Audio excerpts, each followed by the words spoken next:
Bom dia, esse é o Visão Libertária de 3 de setembro de 2019. Notícia sugerida e comentada por P. Vitor. Humorista conhecido por imitar Dilma Rousseff reclama de censura em vídeo. De tempos em tempos surge aquela famosa lógica de imprensa, que parece levar a uma conclusão de uma verdade inquestionável, mas quando se olha de perto é só uma mentira deslavada. O caso do humorista Gustavo Mendes é apenas mais uma dessas. O humorista, conhecido por fazer uma imitação da ex-mafiosa, suprema saudadora da mandioca e estocadora de vento Dilma Rousseff, publicou um vídeo nesse sábado em que diz ter sido censurado num show em Teófilo Otoni, em Minas Gerais. Segundo ele, parte da plateia, insatisfeita com as piadas que fiz sobre o presidente Bolsonaro, se sentiu no direito de dizer o que eu posso ou não posso falar nos meus shows. Esse é o típico caso de confronto de direitos de expressão, onde duas pessoas estão igualmente certas por se expressar, mas entram em rota de colisão. O fato do comediante ter direito à livre expressão não tira o direito de livre expressão da plateia, mas aqui ainda há o agravante da falácia. De fato, o humorista em questão está absolutamente certo em sacanear político, que aliás é expediente nacional que deveria ser sempre incentivado.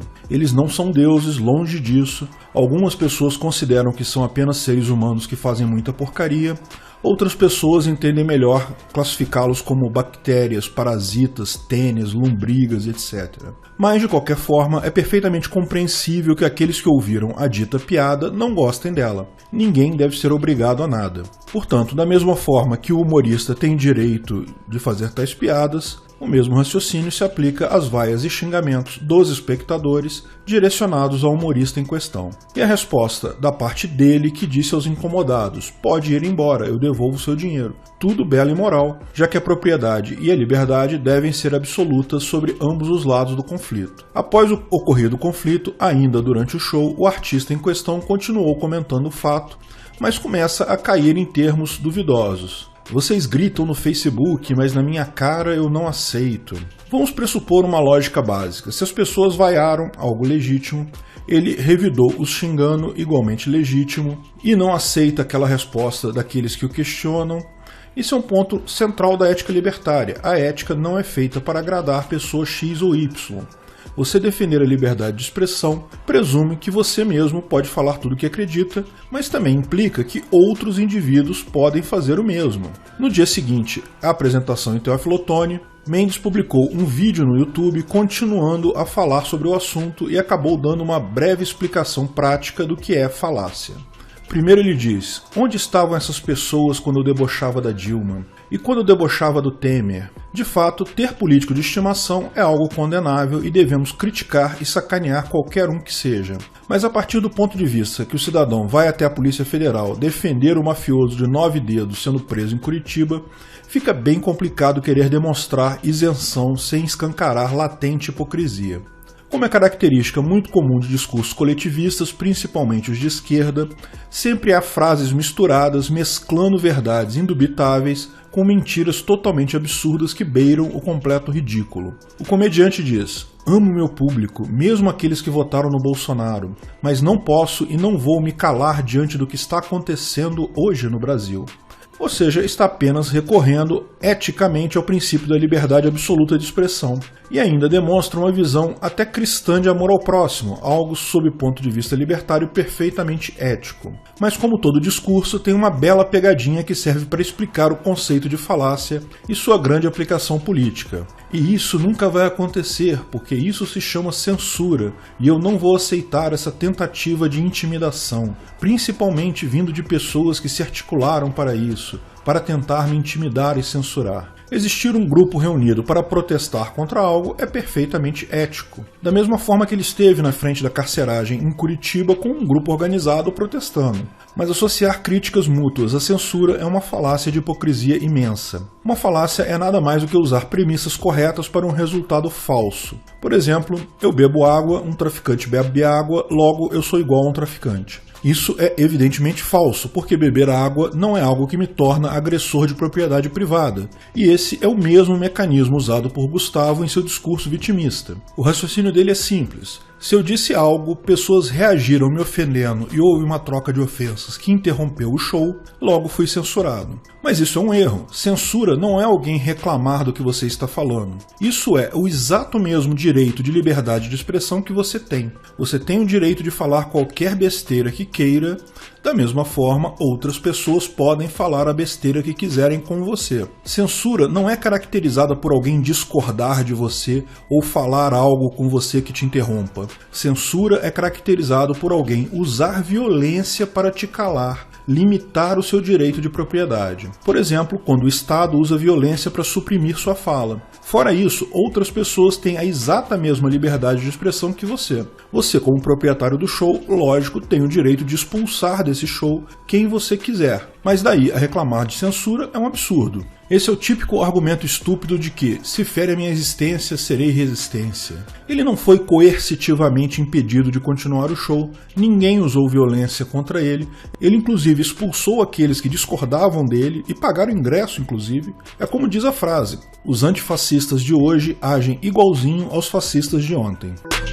Notícia sugerida por Dr. Smith e comentada por Rodolfo Andrello. Para 75% dos brasileiros, interesse estrangeiro na Amazônia é legítimo e floresta corre riscos. O assunto Amazônia continua a render polêmicas e, dadas as circunstâncias, provavelmente continuará assim até que Jair Bolsonaro desocupe a cadeira de subo-sacerdote da máfia estatal. Na esteira dessas polêmicas e de acordo com pesquisa divulgada pelo G1 nesse 1º de setembro, para 75% dos brasileiros, o interesse estrangeiro na Amazônia é legítimo sim e a floresta corre sim riscos. Fato é que a hipótese de intervenção estrangeira na Amazônia já vem sendo ventilada há algum tempo e Stephen M. Walt, professor de Harvard, até trouxe a discussão para um de seus artigos. A pergunta que Walt faz é a seguinte: países têm o direito ou até a obrigação de intervir numa nação estrangeira para preveni-la de causar dano irreversível e potencialmente catastrófico ao meio ambiente? Contudo, muitos dos argumentos que tentam explorar alguma tese de externalidade apresentam questões já ultrapassadas, como a questão do Amazônia ser o pulmão do mundo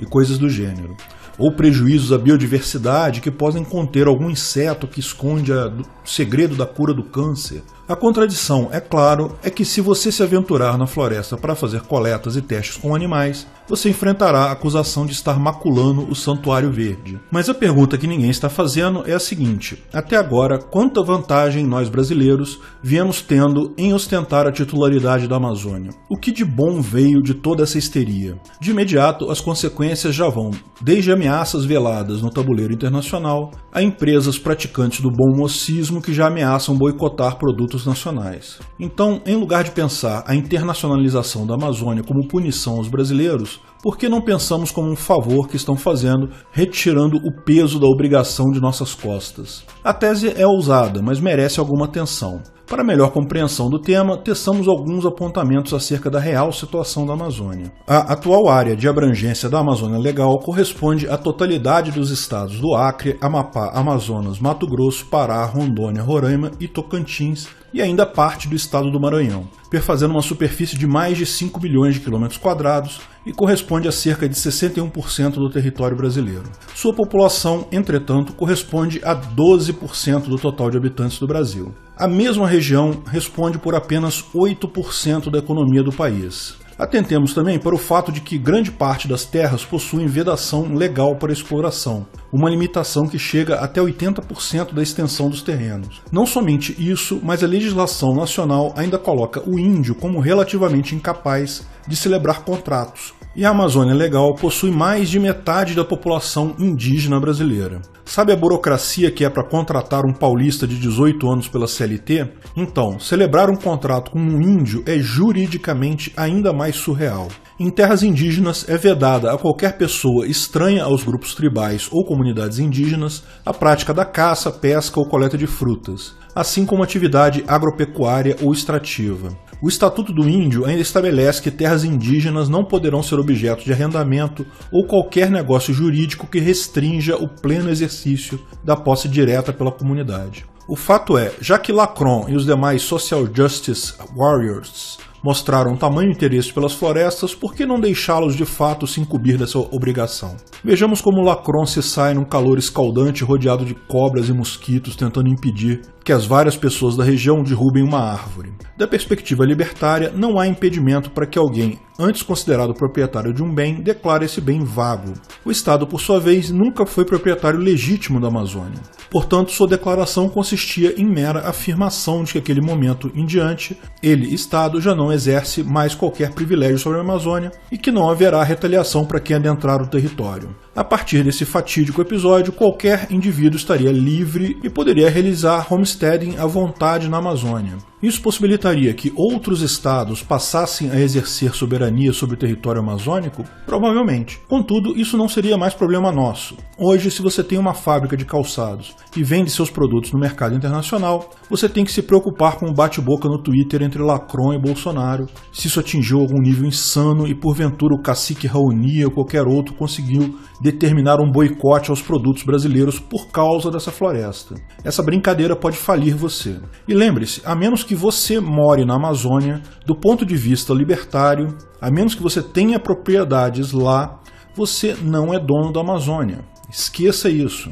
Mesmo que existam inúmeras riquezas lá, nenhuma delas vai beneficiar você. Se você realmente acha que nióbio ou magnésio, algo importante de valor lá da Amazônia, você deveria ir para lá e fazer seu homesteading. Ou se acha que biodiversidade é uma riqueza e que você quer uma parte disso, vá lá e faça, porque lembre-se, políticos não vão garantir que você tenha direito a essa riqueza. Se tiver alguma riqueza lá, ela vai para o bolso dos políticos, não para o seu. Do ponto de vista de alguém que mora no Rio de Janeiro ou em São Paulo, a sua única ligação real com a Amazônia é tão longínqua e abstrata como de alguém que mora em Paris ou Nova York. Sendo o Estado um bandido estacionário, a Declaração de Brasília se traduziria em que a organização criminosa deixaria de ter qualquer pretensão sobre os terrenos amazônicos. Em suma, disso resultaria que a área de dominação criminosa da máfia de Brasília passaria por uma redução, resultando de imediato num decréscimo do nível de violência generalizado, o que faz todo sentido libertário.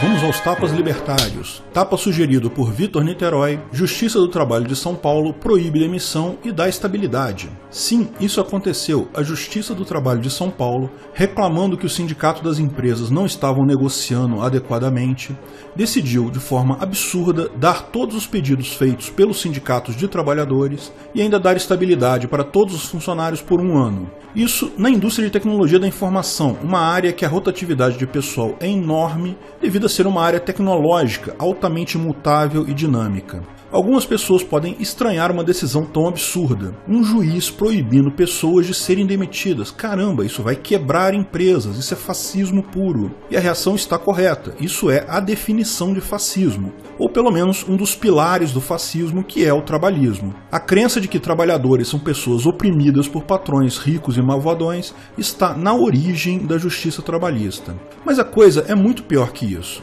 Não se trata de uma decisão absurda pontual. Quando se estuda direito trabalhista, se aprende que a justiça trabalhista não se confunde com a justiça normal, como acontece, aliás, em todos os outros países do mundo, com exceção do Brasil, porque o trabalhador é parte hipossuficiente, ou seja, é uma justiça, entre aspas, que já nasce tendenciosa. Ela é criada para ser favorável a uma das partes da lide. Puta que o pariu! Onde já se viu isso? Justiça que favorece um lado, por definição, não é justiça. Chama de uma vez de quadrilha de sindicalistas aloprados para foder qualquer idiota que tem intenção de empreender, mas não chama de justiça. Porque, para ser justiça, o ponto zero é que tem que ser isenta. Não pode favorecer um lado. No momento que favorece um lado, deixou de ser isenta. O pior é que esse pessoal não percebe o mal que isso causa na sociedade. O mal que causa nos mesmos trabalhadores que eles acreditam estar beneficiando. Eles acham que estão ajudando o pobre trabalhador ao dar ganho de causa para o cara, mas, na verdade, eles estão tirando desse trabalhador o direito dele fazer acordos e tomar decisões por si próprio. Porque qualquer acordo que essa pessoa faça a partir desse momento pode ser questionado na justiça. Então a pessoa automaticamente está impedida de fazer acordos. Isso é a maior destruição de riqueza que alguém pode fazer na vida de outra pessoa. Literalmente, a justiça trabalhista torna empregados seres incapazes para a vida civil. E a consequência disso é sentida todos os dias na enorme fila de desemprego que surge. Tapa sugerido por Ares 1521. Reforma tributária, relator quer taxar venda de usados na internet. Sim, o desespero está batendo na máfia. Eles não conseguem mais arrecadar o suficiente para manter a máquina nababesca de privilégios que eles mesmos criaram. A última estratégia é taxar até cuecas usadas vendidas na OLX. Lógico, isso tem muito pouca chance de passar, mas mesmo que passe, será boa notícia. Irá estimular pessoas para irem para mercados informais da internet, mercados peer-to-peer, vão se tornar um tiquinho mais barato, mas principalmente muito mais simples de utilizar do que os mercados formais. Essa é a beleza da informação descentralizada. É tipo areia movediça para a máfia governamental. Quanto mais ela se move, mais afunda. Em pouco tempo só vai restar a ela a possibilidade de emitir moeda loucamente. Lógico, quem recebe em real vai estar com problemas, mas provavelmente nesse ponto muito pouca gente ainda vai estar levando reais a sério. Obrigado pela audiência. Esse vídeo é patrocinado pela Universidade Libertária. Quer conhecer mais sobre libertarianismo? Veja o link na descrição do vídeo. Pessoal, hoje às 20 horas tem Hangout com patrocinadores no Discord dos patrocinadores, hein? Não perca. Temos vários assuntos a discutir e existe a possibilidade de mudanças significativas. Para vocês que assistem ao Visão, aguardem novidades amanhã. Até a próxima!